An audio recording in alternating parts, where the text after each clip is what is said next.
गणपती बाप्पा गणपती बाप्पा गणपती बाप्पा रामकृष्ण हरी. नमस्कार. मानदेश भूषण मध्ये सर्व प्रेक्षकांचे मनपूर्वक स्वागत. आज आपण मान तालुक्यातील राजवडी या ठिकाणी आलेलो आहोत. आपल्याला जे दृश्य पाहावयास मिळत आहे, दर्शन होत आहे, ते गणरायाचं दर्शन आहे. खर तर या राजवडी गावामध्ये 2 अखंड हरिनाम सप्ताह होत असतात. खर तर एक उन्हाळ्यामध्ये होत असतो आणि एक आता गणेश जयंतीच्या अगोदर होत असतो. खर तर गणेश जयंतीच्या अगोदर जो सप्ताह होत असतो तो केव्हा सुरू केला, काय या पाठीमागे कारण आहे आणि कोणकोणते कार्यक्रम आहेत, अशी विविध माहिती घेण्यासाठी आज आपण आलेलो आहोत. आपल्या मानदेश भूषण सोबत आहेत ते गणेश मित्र मंडळाचे अध्यक्ष आहेत ते आबासाहेब यादव आहेत. सर्वजण त्यांना आबा म्हणतात. त्याचबरोबर सेवानिवृत्त पोलीस अधिकारी आहेत पांडुरंग भोसले साहेब आपल्या सोबत आहेत.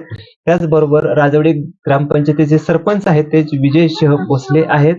त्याचबरोबर जे कीर्तनाची जी मुख्य सिस्टीम आपण म्हणतो ते कीर्तनाची सिस्टीम जे चालवत आहेत ते जयकुमार भांडवलकर आहेत. मंडप डेकोरेशन, त्याचबरोबर त्यांचा साऊंड सिस्टीम फार मोठी कीर्तनात सहभाग असतो तेच आहेत. त्याचबरोबर मंडळाचे कार्यकर्ते आहेत ते शत्रुघ्न भोसले आहेत.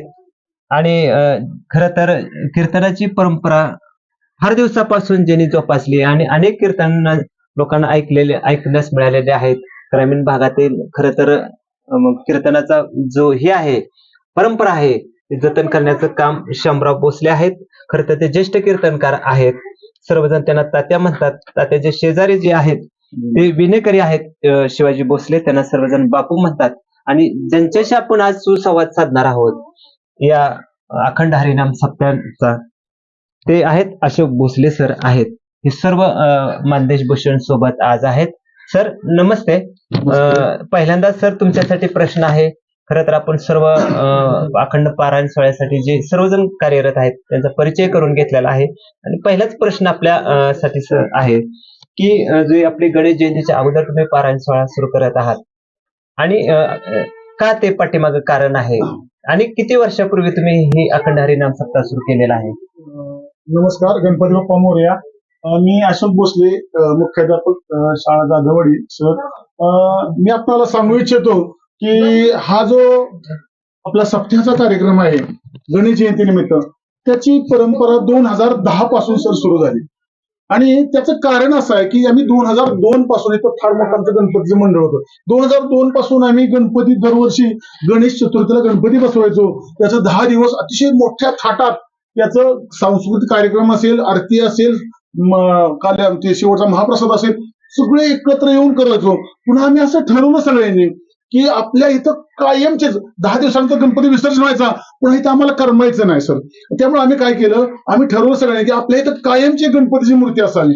म्हणून आम्ही एका दात्याला फोन करून त्यांनी मूर्तीचं प्रेम भेट दिली आणि मूर्तीची मग आम्ही दरवर्षी ठरवलं की दरवर्षी गणेश जयंतीला 4 दिवस अखंड हरिनाम सप्ताह आपण इथं ठेवायचा.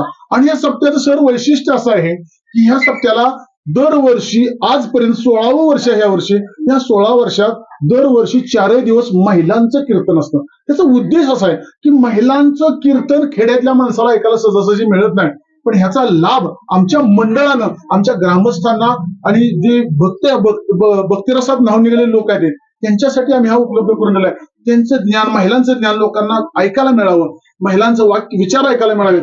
आणि ह्यासाठी आम्ही आजपर्यंत आणि इथून पुढे आमचा तोच प्रयत्न आहे, दरवर्षी 4 दिवस महिलांची वेगवेगळ्या 4 महिलांची कीर्तनं, अतिशय नावाजलेल्या लोकांची, काही काही टीव्ही स्टार सुद्धा त्यातल्या कीर्तनकार आहेत, तर यांची कीर्तन आम्ही इथे ठेवतो. आणि ह्या वैशिष्ट्य म्हणजे याची दररोज आरती आणि पूजा एक ठराविक माणूस येऊन दररोज करत असतो. अडचण आली तर दुसरा व्यक्ती करत असतो, पण मंदिराच्या कधी पूजेत खंड पडत नाही इतकं. आणि सगळी लोक या कार्यक्रमासाठी, गावातील 100% लोक, महिला पुरुष असतील, सगळे या कार्यक्रमाला उत्स्फूर्त सहभाग घेतात. पहिल्या दिवशी कीर्तन असतं, दुसऱ्या दिवशी सुद्धा कीर्तन असतं, तिसऱ्या दिवशी मात्र गणेश जयंतीचा कार्यक्रम असतो. त्या दिवशी फुलांचा कार्यक्रम असतो. गावातील सर्व महिला बंधू भगिनी आणि सगळे पुरुष मंडळी येऊन तो फुलांचा कार्यक्रम ब्राह्मण काकाच्या हस्ते पूजन करून फुलांचा कार्यक्रम घेतला होतो आणि चौथ्या दिवशी काल्याचं कीर्तन होतं, सर्वांना गोपाळ काला महाप्रसाद असतो आणि 4ही दिवस अन्नदान असतं आणि अन्नदान आम्हाला मंडळाला करावंच लागत नाही. लोक एवढी भक्ती रसात नाव निघालेत की लोक सगळी अन्नदान करते. सलग पुढच्या 5 वर्षाचं अन्नदान बुक झालेलं आहे. इतकं लोकांचं ह्या गणपती बाप्पांच्या प्रेम आहे. त्यांची गणपती बाप्पा त्यांचं खूप मर्जी आहे. तर असं हे गणपती बाप्पाचं जे महत्व आहे ते आम्हा सगळ्यांना मंडळातल्या गावातल्या लोकांना सर्वांना समजलेलं आहे. तर गणपती बाप्पाची अशीच कृपा आपल्या सगळ्यांच्यावर राहो ही सदिच्छा. धन्यवाद. तर खरं तर तुम्ही बरेच सगळंच सांगितलेलं आहे.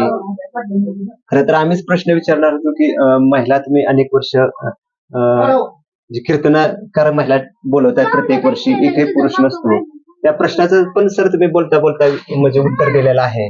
पण अजून एक प्रश्न पडतो की सर कधी असं पुरुषांची परंपरा तुम्ही म्हणजे काही वेळेला पुरुष कधी बोलवलेले होते का? नाही तसं आतापर्यंत म्हणजे 16 वर्षात पहिले सुरुवातीला 1-2 वर्ष बोलवण्याचा प्रयत्न केला मी. 1-2 वेळा होते आले होते, नाही असं नाही. पण आमच्या मंडळानं परत असं ठरवलं की आपण दरवर्षी महिलांनाच बोलवूया. आणि त्याचा उपयोग असा म्हणजे फायदा असा झाला की दरवर्षी आमच्याकडे सर्वांचं इथं गणेश जयंतीचं कीर्तन म्हणलं की महिलांचं कीर्तन हे समीकरण फिक्स झालं. आणि त्यामुळं आम्हाला पण आता ती अशी सवय लागली इथून पुढे महिलांचीच कीर्तन ठेवायची. सुरुवातीला 2-3 वर्ष ठेवलं कारण आमच्या गावचा जो अखंड हरिनाम सप्ताह असतो दरवर्षी अष्टमीला, तर त्या सप्त्यात मात्र पुरुषांची कीर्तना 90% पुरुषांची कीर्तन असतात. त्यामुळे तिथं आम्ही ऐकतच असतो. पण महिलांची कीर्तन ऐकायला गावाला मिळावी हा एक आमच्या त्याच्यात थोडासा पाठिंबाचा उद्देश आहे. सर अजून एक प्रश्न आहे. खरं तर आता सूर्यनारायणाचा उपास सुरू असतात. पण अशा वेळेला वेगवेगळे लोक म्हणजे वेगळे समाज संस्था किंवा मंडळ किंवा असे लोक हळदी कुंकवाचा कार्यक्रम आयोजित करतात. तर असा काय आपला कार्यक्रम आहे का? आहे, असतो. आपला तिसऱ्या दिवशी ज्या दिवशी गणेश जयंती असते त्या गणेश जयंतीच्या कार्यक्रमाच्या फुलांच्या अगोदर आम्ही गावातील सर्व महिला मंडळींना महिलांना तिथं बोलवतो. सर्वजण त्या कार्यक्रमात सहभाग होतात आणि हळदी कुंकू वाटप म्हणजे हळदी कुंकूचा कार्यक्रम घेऊन प्रत्येकाला एक गिफ्ट सुद्धा आमच्या मंडळातर्फे दिलं जात असतं. म्हणजे हे पण तुम्ही वेगळं प्रत्येक महिलेला वेगळं गिफ्ट आणि दरवर्षी गिफ्टचा प्रकार आहे तो वेगळा असतो. दरवर्षी तेच गिफ्ट नसतं आणि त्यामुळे महिला सुद्धा उत्स्फूर्तपणे येतात आणि गणपती बाप्पाच्या चरणी लीन होऊन हळदी कुंकूचा कार्यक्रम लुटतात आणि त्यानंतर आनंदात आमच्या कार्यक्रमात सहभागी होतात. सर खरं तर राजवाडी गावात 2 पारायणे होतात. मी सांगितलं तुम्ही सांगितलेलं आहात. 2 पारायण होत असताना काय बदल तुम्हाला जाणवले का?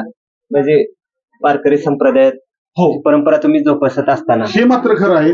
आम्ही लहान असताना पाहिलं की बरीचशी लोक म्हणजे थोडस बोलताना एकमेकाशी वागताना विचार करताना चर्चा करताना किंवा परंपरा जुन्या रूढी परंपरा होत्या म्हणजे बकरी कोंबडं कापणे वगैरे ह्या ज्या परंपरा होत्या.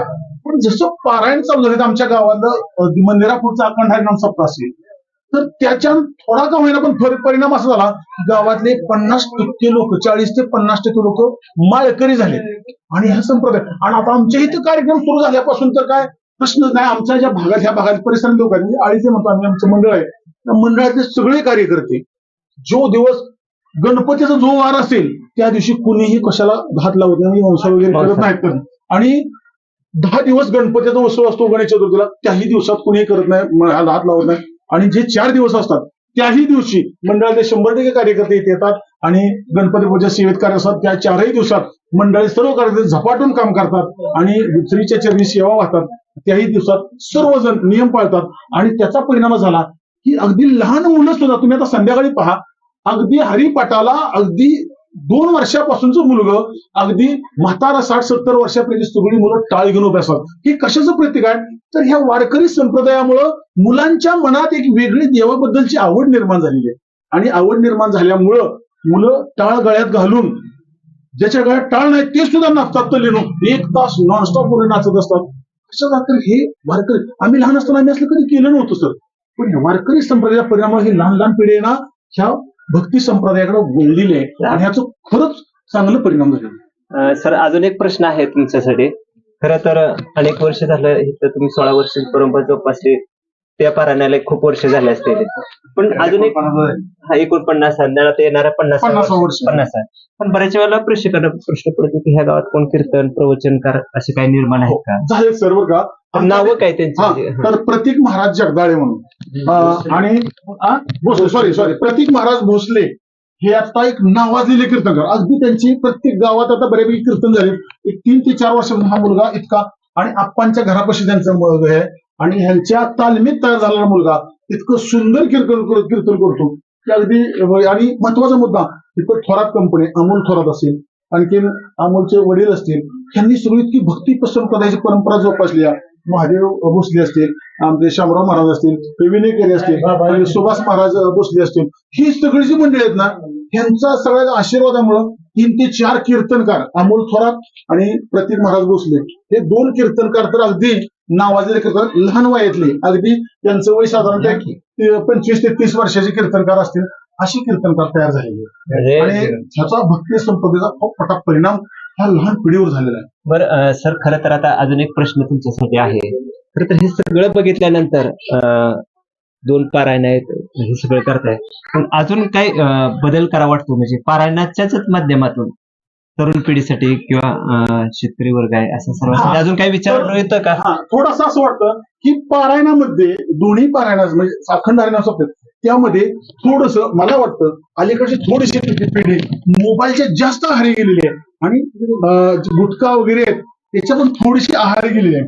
तर व्यसनमुक्ती शिबिर आहे की नाही, ह्या कार्यक्रमात थोडीशी भरवावी, आणि व्यसनमुक्ती शिबिरातून लोकांचं प्रबोधन, नवीन पिढीचं प्रबोधन करावं, आणि जेणेकरून नवीन पिढी चांगल्या मार्गाला लागेल, भविष्यात त्यांच्या मानसिकतेचा विकास होईल, शारीरिक विकास होईल, अशा जुन्या बाजूला जाणार नाहीत, म्हणजे वाईट मार्गाला जाणार नाहीत, याची काळजी घ्यायची. विशेष शिबिर, तज्ञांची व्याख्यानं आयोजित करावीत, की जेथले ते तज्ञ आहेत नशातले, थोडस त्यांचं मार्गदर्शन करावं, त्याचा फायदा पिढेल बरं असं. त्याच्यात भविष्यात पण तुमचं त्या दिशेने, आणि त्या दिशेने आमचं तसं एक वाटचाल आहे की एखाद्या दिवशी आम्ही तसं ते व्याख्यान आयोजित करू. ज्या ठिकाणी पारायण सोहळा सुरू आहे ते ठिकाण आहे श्री महालक्ष्मी व गणेश मंदिराचे. आपल्याला दर्शन श्री महालक्ष्मी देवीचं झालेलं आहे. त्याचबरोबर गणेश जयंतीनिमित्त अखंड हरिनाम सप्ताह आयोजित केलेला आहे, आणि अनेक वर्षापासून महिलांचाच कीर्तनाचा कार्यक्रम होत असतो. सातारा जिल्ह्यातील राजवडी हे तालुक्यातील एकमेव गाव आहे की तिथं महिलांच्याच कीर्तनाचा कार्यक्रम होत असतो. आपण दृश्य पाहतोय ते महिलांच्या कोणाकोणाचे कीर्तन होणार आहे ते. त्याचबरोबर प्रवचनाचा कार्यक्रम होत असतो. शामराव भोसले महाराज यांचा प्रवचनाचा कार्यक्रम सुरू आहे. शामराव भोसले महाराज अर्थात तात्या या परिसरातील सर्वात ज्येष्ठ कीर्तनकार आहेत. आपण पाहतोय ते दृश्य आहे ते प्रवचनाचं दृश्य आहे. कार्यक्रमाला परिसरातील लोक आलेले आहेत. खरं तर प्रवचनाचा कार्यक्रम झाल्यानंतर हरिपाठाचा कार्यक्रम होत असतो, आणि त्यानंतर जेवणाचं नियोजन असते. वेळेत जेवण होणे हे महत्त्वाचे असते, आणि ते कार्यकर्ते त्या दिशेने प्रयत्न करत असतात. खरं तर आपल्याला दृश्य पाहावयास मिळत आहेत ते जेवणाची तयारी पूर्ण झालेली आहे, आणि हरिपाठानंतर लगेच लोक जेवण करतात आणि कीर्तनाच्या कार्यक्रमाचा लाभ घेतात. खिरीचा जेवण तयार केलेला आहे खरं तर भक्तांनी.